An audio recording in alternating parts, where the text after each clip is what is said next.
Hi, everyone, and welcome to The Path to Reason. I'm your host, Cindy Plaza, and tonight we're going to talk about sex, gender, and sexuality, uh, gender, identity, etc., etc.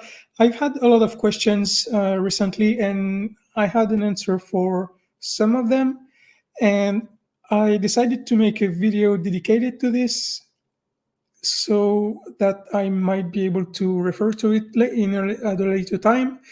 Um, Also, I wanted to focus all the information in one place. That's why I'm going to be as thorough as possible during this video. And I'm going to present you the chart I've made. But before I do that, I'm going to show you a few things. I was inspired to make this chart by a couple images I saw on the internet. The first one is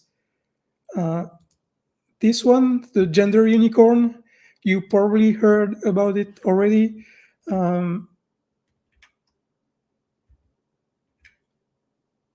I like it, but it's not complete enough for me. And that's what triggered the idea to make a different chart. Another one is this one, the genderbread person. The same idea behind it. Of course, the links to those images and the information I will provide later is already in the description of the video. So the chart I wanted to show is kind of on its third, I think it's third instance, because I had to complete it a couple times. And so here it is.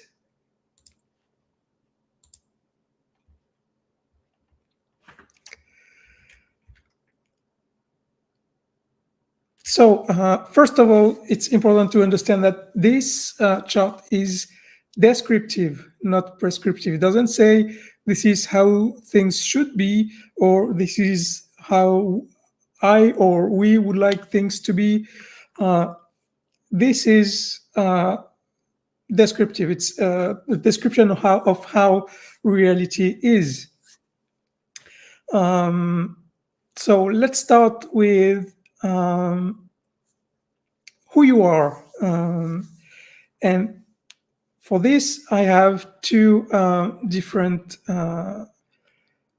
rows. One is biological sex, and the other one is gender identity. So biological sex is determined by a combination of your sexual characteristics, and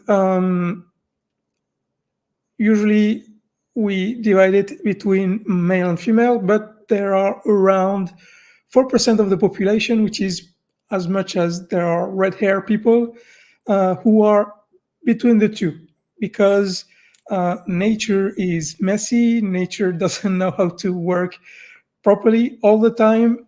And so sometimes people are born with differences in their sexual characteristics. And I can show you something like this as well.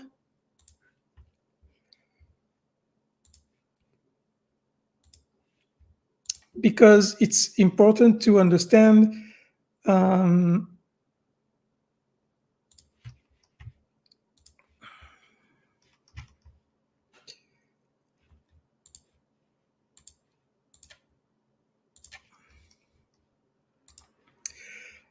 I've had once this question, or more exactly this answer, when I said that there are uh, a significant number of people who are not exactly male, or female, and this image shows all the potential differences. And the answer from that person was, yeah, but it doesn't touch the main sexual characteristics, and that's simply false. There is here the 5 alpha reductase deficiency, which is basically one chromosome that causes children to be born with a vagina, and then at around 12, during the beginning of puberty, then a penis literally grows, and the kid becomes a man. So you cannot say that this doesn't touch the main sexual characteristics, because it definitely does. You have some insensitivity to androgen. You have intersex conditions. You have which one is, yeah, Turner syndrome. So again, the link to this image will be in the description, so you can go and read it in detail. So if we go back to the chart, so as you see, biological sex is either male or female or others, which is the part for intersex people. Then we have gender identity, which is where most of the problems occur, because a lot of people don't understand what gender is. They don't believe it can exist. They don't believe that the research that proved it exists makes sense. So that's where the biggest problem is. So gender is a social construct. Social construct is a common idea among the society. So we can have very, very different social constructs. For example, adulthood is a social construct. In Europe, in most of European countries, adulthood is at 18. In, I think, in Scotland, it's 16. In the US, it's 21. In those in certain societies, there is a rite of passage to adulthood. It's not a specific age. And for example, in our societies, we think that drinking alcohol is only for adult people, but in different societies, some children can drink alcohol. So majority is adulthood is a social construct. What else? I brought a page listing different social constructs.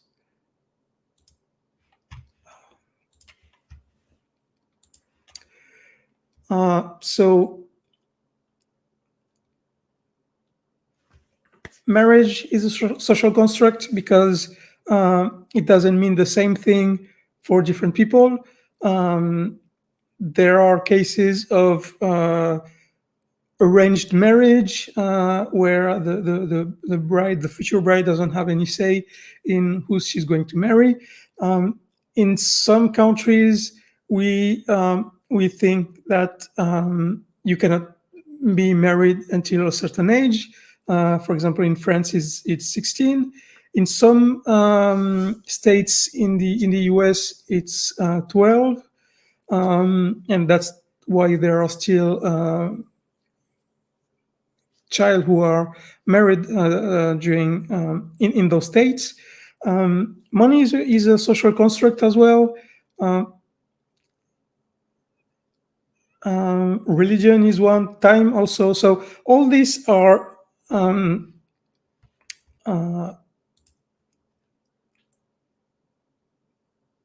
ideas or sets of ideas that we share as a society. And when the society changes, the idea can change, and the idea can change over time. Um, like freedom, for example, during the antiquity, freedom was different, was viewed differently than it is today, because today we don't accept slavery anymore when it was at the time. So that's a social construct. Gender is a social construct because in our society we see the roles and attitudes and expression and everything else uh, assigned to what we call a man and what we call women. We usually see women with long hair, with dresses, whereas men are muscular and they wear trousers, short hair. And those social constructs, they evolve, but when we are born, there is this identity that's linked to a gender construct. And that's what makes gender identity, because during the formation of the brain in the womb, there are some processes that write down information on the brain, but sometimes those processes they can work differently or not work at all. And so that's how we can have, in some cases, gender identity. Doesn't mean it's an illness, doesn't mean it's a disease, doesn't mean anything like that. On the contrary, it means that it cannot change. It's not an idea. It's not anything like that. It's really your identity. And so when you talk about this with people, you have to make the distinction between that's my identity and that's what I think, because we can think different things and some can be false. We always say in the skeptic community that you shouldn't you should dissociate yourselves from your ideas, and that's a good thing. But your identity is not an idea. It's who you are, and it's written in the lowest layers of your brain. So it's not something that we can change. So then we have how you present and how you behave. So for that we have gender expression is, again, this same social construct that's gender that we were talking about, except here it's how we show it to the world. What image of masculinity or femininity we show to the world, and it can be different from your gender identity and not necessarily aligned with biological sex.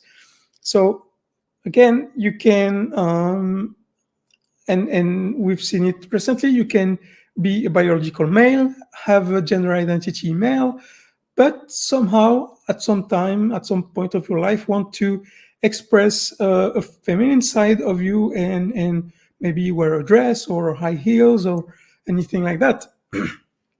So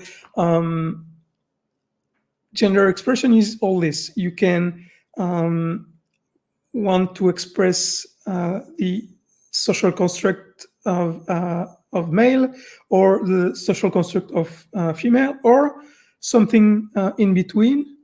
It can even be fluid during your lifetime, and we'll talk about this later. But yeah, gender expression is just how you present regarding to this social construct of gender. Then you have relationship type, which is also behavior. And we have monogamous and others. We know that throughout history and even today. Um, the type of relationships men and women had has changed a lot. Polygamy was the norm at some time, then wasn't, then was again. So depending on the society, it is more or less accepted, but it doesn't mean there's anything inherently wrong in any other of those. So yes, I said monogamous or others because there are a lot of relationship types, and here as well, I didn't have time to find one, but there's also an image showing all the different relationship types, and it's a huge graphic. So I'll put the link after the show when I find it.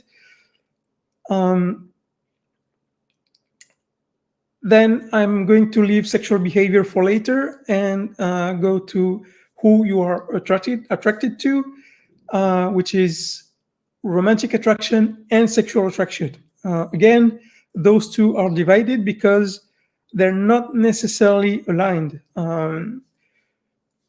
Romantic attraction is who you can fall in love with, and sexual attraction is who you have physical and sexual arousal for. So in both, it can be attraction to male, it can be attraction to female, it can be attraction to both, or attraction to none. And unfortunately, there are also other types of romantic attraction and sexual attractions, which our society doesn't condone and punishes very, very seriously. And that's why we have the notion of consent. So I'm not going to go through this because that's not the point of the discussion, but remember that, you can have a sexual and a romantic attraction towards male, towards female, towards both, towards alone, none, and that defines who you are attracted to. And so the reason why I separated sexual behavior from sexual attraction and romantic attraction, it's because the people you have sex with doesn't necessarily aligns with sexual attraction or romantic attraction. For example, you can want to try something with the same sex or the opposite sex, depending on your orientation. Hi, Brina. Nice to see you. You can want to try several people at the same time. You can want to try different things. And there's also the idea that society can enforce some sexual behavior norms. Like, for example, if you are gay in Nigeria, well, let's say that you won't have sex with many men, unfortunately, because you can be punished to death for that. So, you may be attracted to male or female or both or whatever, but the society you're in can enforce some of this behavior and limit it. So that's why it's separated from the rest. It's because it needs to be said that sexual behavior is not necessarily the exact same thing as the sexual attraction or romantic attraction. So, hi, consider all this. Nice to meet you too. So now we have this chart, and it's like those. Sometimes when you play video games, you have the statistics of your character on a diagram that looks like a web. And so each row is a characteristics, and depending on how high is it, then you see, and then you square the dots, and then you have the image. And here it works the same way, because for each row you have here, you can have this red part put somewhere in the row, and this red is this green part is what I call the innate range. It's the array of possibilities you are born with in each row. So, for example, you can have your innate range, which will be gender identity male. It can be gender expression between male and female. It can be sexual behavior none, so no graphics. And so depending on where those green parts are, that will define what label you can or should or can put on yourself. If, for example, you have biological sex male, gender identity female, then you are a transgender. If you are biological male but romantic attraction to male, you are homosexual. And then there are dozens of combinations like this that can be drawn, and each combination has more or less a label. And inside this innate range, you have this current situation, which can be the entire length of the innate range, but sometimes it's not. And it can move inside the innate range during your life because, for example, your romantic attraction very often changes during your life. You can be attracted to a certain kind of women when you're young, and that will change somehow to attraction to different women. So that's why we have rectangle. It's because you can move inside it. Hi, Gustave Doré. Nice to meet you. And so, yeah, in all those innate ranges, of course, except biological sex, which is fixed normally, except for this case I talked about earlier. But yeah, you have all these green separations everywhere, and inside these you have your current situation that can move during your life. And that's how you draw a map of who you are, because those three characteristics, who you are, how you present, how you behave, and who you are attracted to, all those three are part of your identity. And so that's why I wanted to show them here. But understand that not all the information is here. That's just a summary of what I thought was interesting to show: the difference between biological sex and gender identity, difference between gender identity and gender expression, difference between sexual behavior and sexual attraction and romantic attraction. Seeing those things separately like this here, I think will help some people understand better all this. And of course, you can go to the images I showed earlier.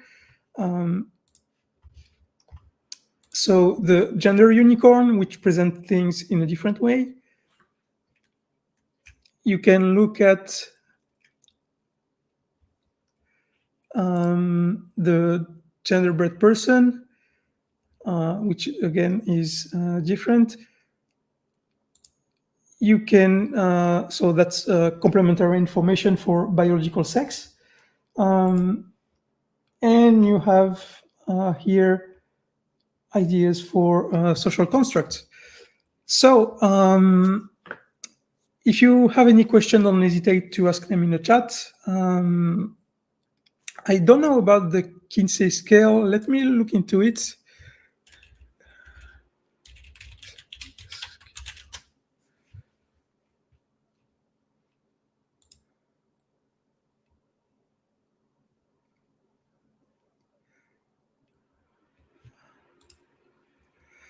Okay. Yes. Yes, that shows more in detail the differences between attraction and orientation. And I think I've seen this chart before. I didn't know there was a name for it. But yeah, you can have much more detail on each row I've been presenting here. On the internet, you can type gender identity and you'll have lots of image like this. Biological sex, you will also have these images of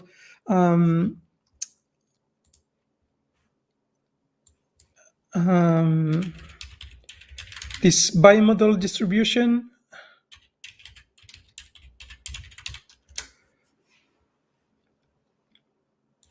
So sometimes it's presented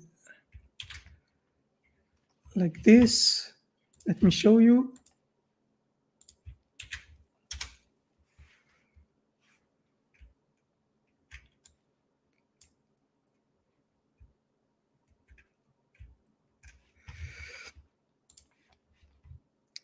So the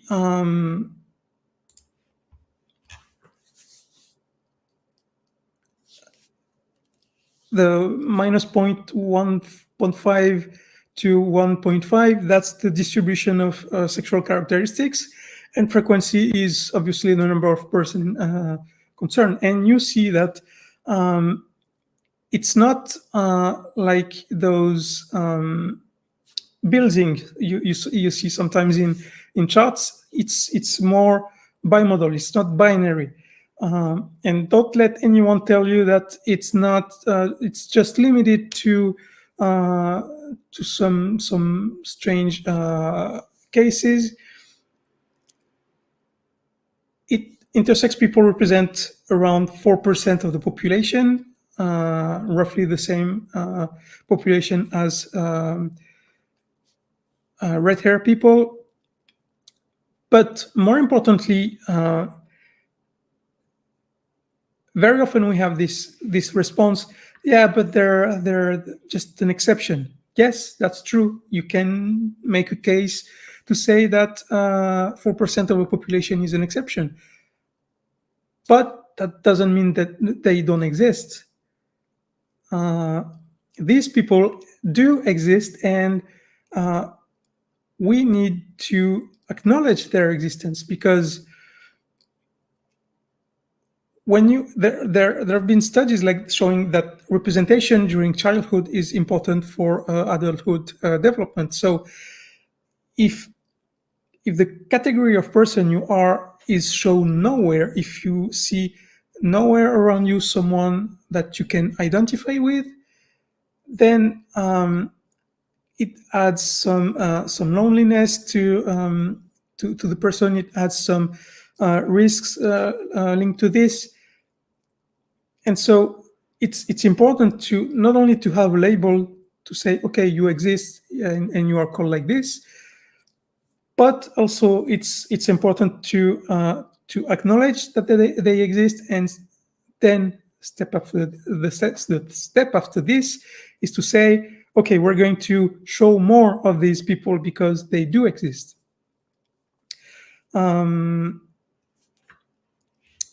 So that's, I think it's pretty much what I wanted to say. Let me go back to this. So do you have any question? Now is the time.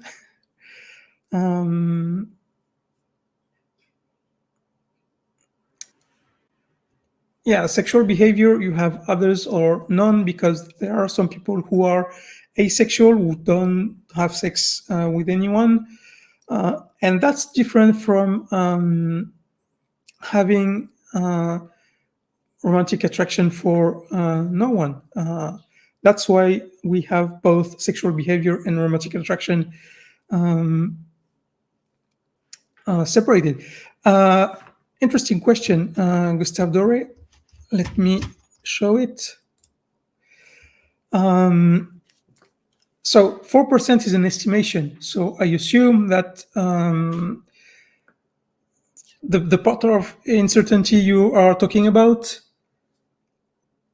it's already taken into the 4%. But it's true that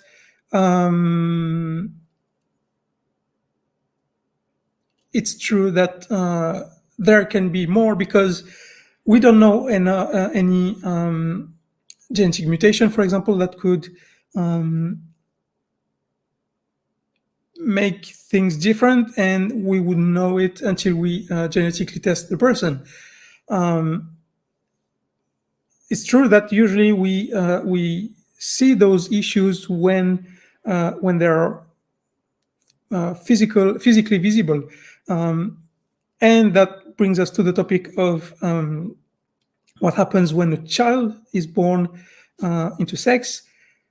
I hope that this idea that we have to assign a biological sex to the kid after they're born, I hope this idea is going to disappear with time, because we don't always know why the child has developed that way.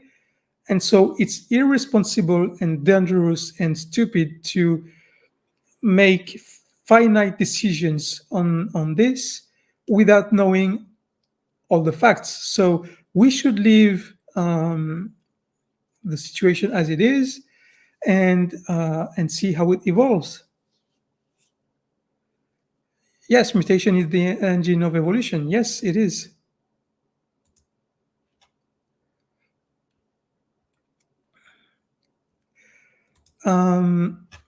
Brina says, I hear the word mutation spread around a lot as if somehow that should mean their existence shouldn't be validated. Yes, that's what I was saying.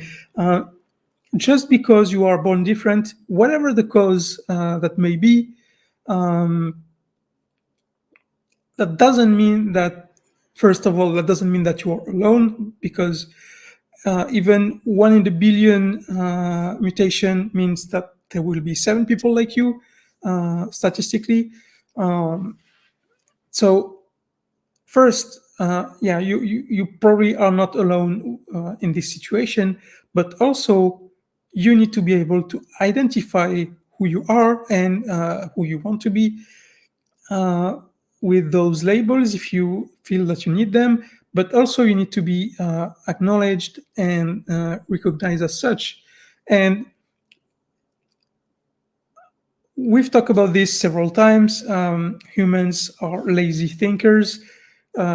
That's why we always paint things into binary issues, because when things are too complicated, then it just doesn't work for us.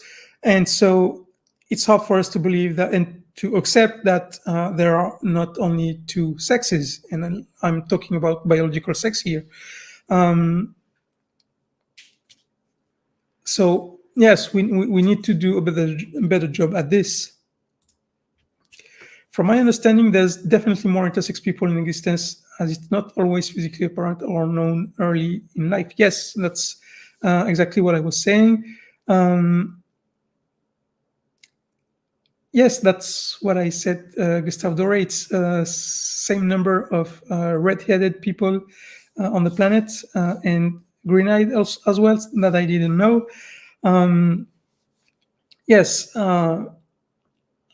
I think one of the reasons why I put this chart down is because I want people to be able to recognize where they are here, because sometimes even it's even difficult to understand who we are and where we are here. And having this chart, I think this one and others, the gender unicorn is great as well, the gender bread also, and dozens others are very interesting in helping people to visualize where they are and visualize the differences and help them figure out where they stand in all this.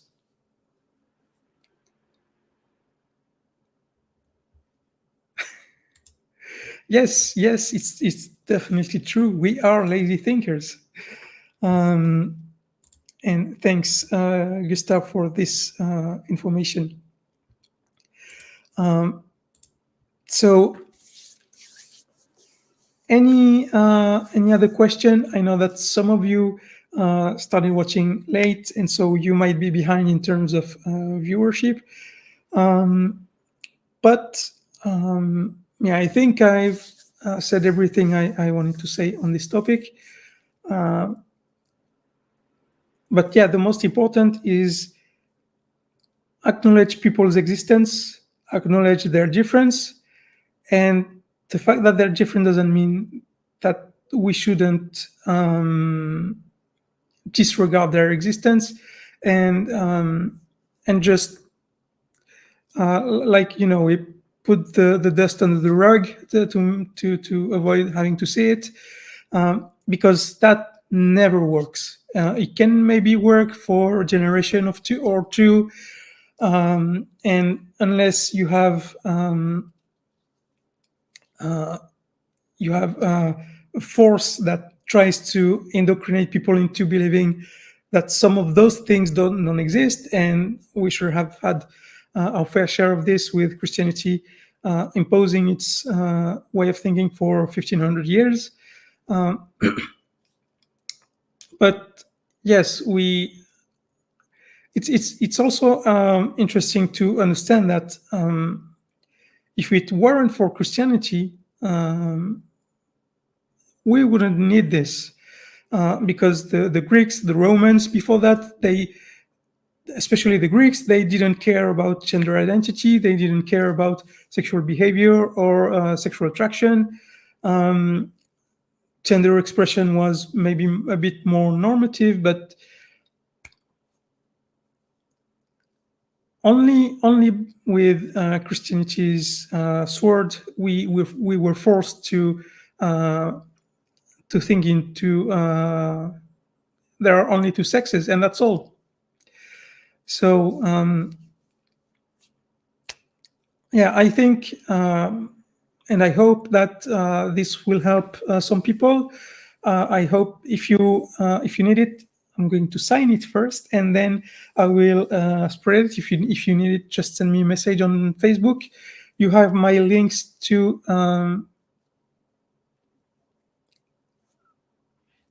Hey Jenna, good to see you. Social development would be quite a bit further along without religion. Yes, especially now with those some of the fundamentalists around. Yes, I would like to remember that the word fundamentalists was first used to talk about Protestants. In 1910, I think, a group of about around 24, 25 Protestant, they thought that that Protestantism wasn't radical enough in the US, and so they wrote a series of essays that they called The Fundamentals, and because their point was that Christianity and Protestantism was supposed to go back to the fundamentals and even more close to the Bible. And so that's what led to creationists, to Christofascists, and all those very nice flavors we have in the US and everywhere else in the world.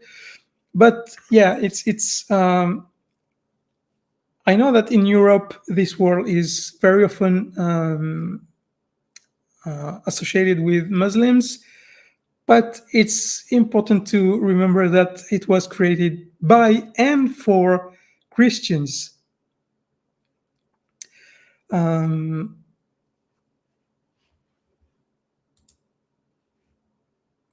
I suspect intersex people are statistically more likely to experience emotional abuse in Christian household. Yeah, I would say that everything that is not binary men and women, heterosexuality, that anything that doesn't fit into the mold will experience some sort of emotional abuse or another. I remember in the early 2010, I think, there was this story of a child who was trans, and they were living in a Christian, very devout Christian family, and so when they announced they were trans, their parents just locked them in their room for I think 4 months, with impossibility to contact anyone outside. And when they finally let the kid go back to school, they started to try and say to other people that they were trans, and have people around accept their new gender, new first name, and new pronouns. But that backfired very much, and they wrote a letter, a suicide letter, that went all over the world, and they were explaining what they were feeling and how they felt pressured by their parents, and why they felt that the only way was suicide. And then they committed suicide, and then the worst thing happened. Then it's their parents claimed that the child died in a train accident, I think, or hit by a train or something like that. And they never acknowledged that they had a different gender. And so this history at the time hit me a lot, because I cannot, even I as trans, I cannot imagine how it could be in this situation, growing up in this situation. And I can imagine how horrible it would have been. First, there's the religious indoctrination, which is already hard enough. Then there's all this fear of fail and not fitting into the mold. And there's this fear that you will be cast out if you are different than what your congregation says you should be. And so this, plus the gender dysphoria on top of it, it's no wonder they committed suicide. And it's horrific. And the fact that their parents just denied what happened, the suicide itself, the reason of it, it was even more horrible.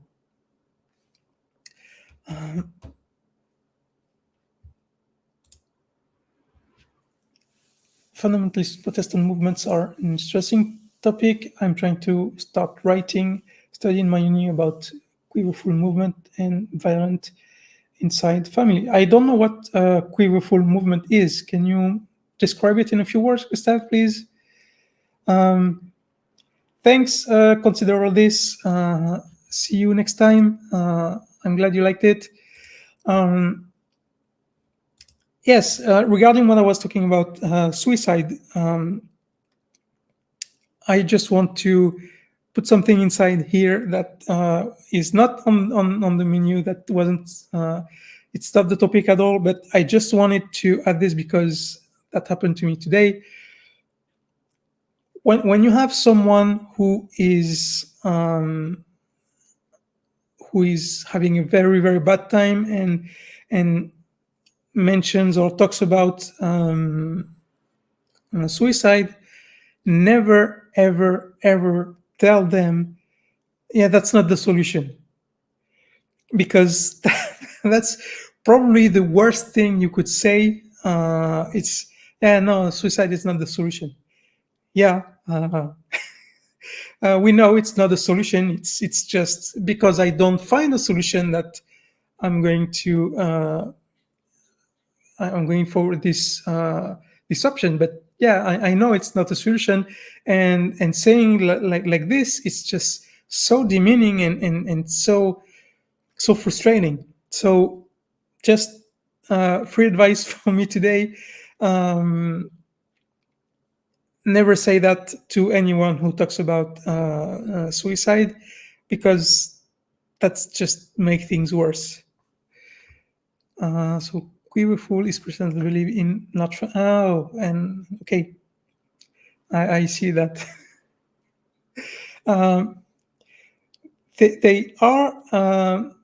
There are remains of this in at least in France. When I was in the army, there was this cast of officers who were almost born to be officers, and they grew up in families where so the first kid is I think it was a priest, second was a doctor, the third was an officer in the military, and they all had 6, 7, 8 children. And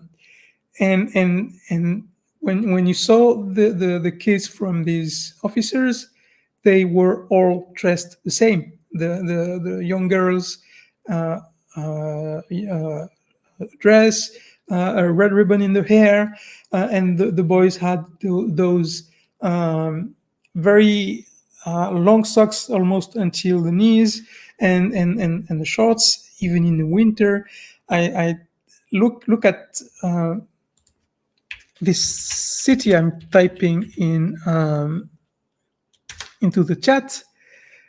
See where it is, see what the temperatures are in the winter, and now imagine a kid dressed like this going to school and back, and you'll see how ridiculous that is. Yes, they have this belief that children are the biggest blessing for God. Yes. Yeah, yes, that as well.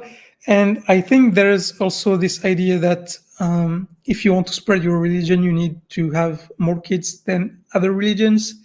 I think there's something like that embedded in it. But yeah, it's an interesting topic to talk about. I know nothing about this because I don't live in the US, and all I know is second, third accounts. But yes, it's a topic that I'm interested in because it shows how religion can affect social norms, and we talked about them earlier.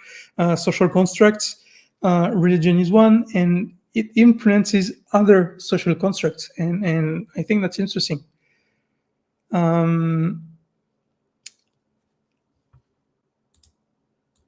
Yes, I have never heard anyone talking about this outside France. So maybe it's a remaining of the royalty and those things we had in the past.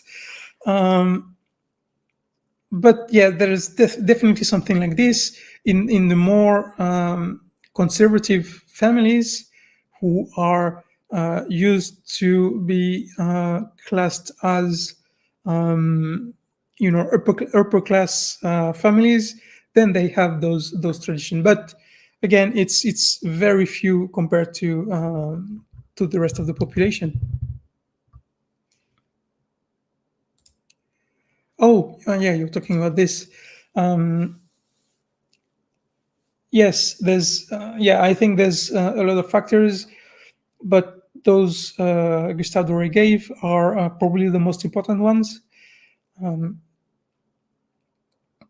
So yeah, if there's not any more questions, I'm going to wrap this up. So thank you everyone for showing up, listening to my rambles and my hesitant English. You know where to find me in the description. You have my link tree where you can find my Facebook, Twitter, my YouTube channel, and everything.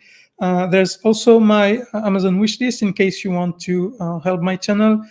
Since I don't have any Patreon or monetization of the channel, that's the only way you can help me, and that's on purpose for those who don't know. And other than that, you can do the usual thing, like, subscribe, share, and this video, more importantly, share it in LGBTQ groups, Facebook groups, Twitter, or anywhere you want, because I think this is an important topic to talk about. So I'm glad it was informative. That's what I was going for, and so I'm going to say goodbye to everyone because it's almost midnight here, and I hope to see you again next time. Thanks.